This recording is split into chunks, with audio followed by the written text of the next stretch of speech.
রাসূলুল্লাহ সাল্লাল্লাহু আলাইহি ওয়াসাল্লাম বলেন, মান সামা রমাদানা সুম্মা আতবাহু সিত্তাম মিন শাওয়াল কানা কাসিয়ামিদ দাহর। যে ব্যক্তি রমজান রোজা আদায় করলো অতঃপর তার সাথে শাওয়াল মাসে আরো 6টি রোজা মিলাইলো, সে যেন পুরো এক বছরের সওয়াব পেয়ে গেল।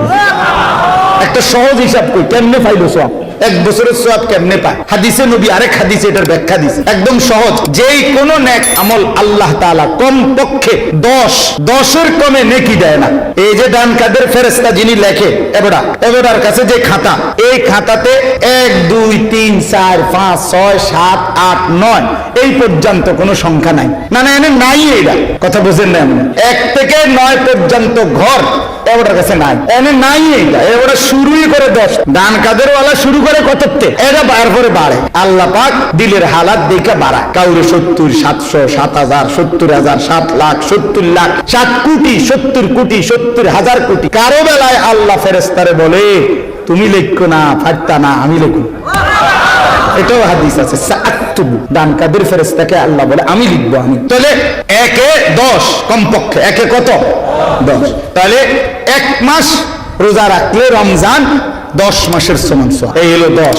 আর 6টা রোজা রাখলে 1 এ 10 মানে 60। 6 রোজায় কয়টা রোজা? 60টা রোজা। তো 60 দিনে কয় মাস? তো আর আগে আছে কত মাস? 10 মাস। 1 মাসে কয় মাস? 10 মাস। আর 60 দিনে কয় মাস? মোট কয় মাস হলো? এই তো বুঝছেন? এমনি বুঝাইলে সহজ, হাদিস এটা নবীজি এভাবে বুঝাইছেন। রমজানে 10 মাস আর 6 রোজায় 2 মাস, এই মোট হলো কয় মাস? 12। তাহলে ইনশাআল্লাহ এই রমজানের পরে এই 6টা রোজা রাখবেন। কিতাবের মধ্যে লাতাইফুল মাআরিফ ইবনে রজব হাম্বলি রাহমাতুল্লাহ আলাইহির লিখিত বিখ্যাত কিতাব, এখানে উনি এই 3টা কারণ বলছে 6 রোজা রাখলে 3টা লাভ। 1 নাম্বার হাদিসে আছে, যে ব্যক্তি কোন বান্দা ফরজ এবং ওয়াজিবে যদি ঘাটতি হয় নাম ইবাদতে, তাহলে সুন্নাত এবং নফল দ্বারা সেই ঘাটতি আল্লাহ পূরণ করে দেয়। এই জন্য রমজানের 30 দিনের এই রোজা, ফরজ রোজা যা ঘাটতি হয়েছে, ত্রুটি বিচ্যুতি, এই 6 রোজার এই নফল দ্বারা আল্লাহ তাআলা সেই ঘাটতি পূরণ করে দেবে।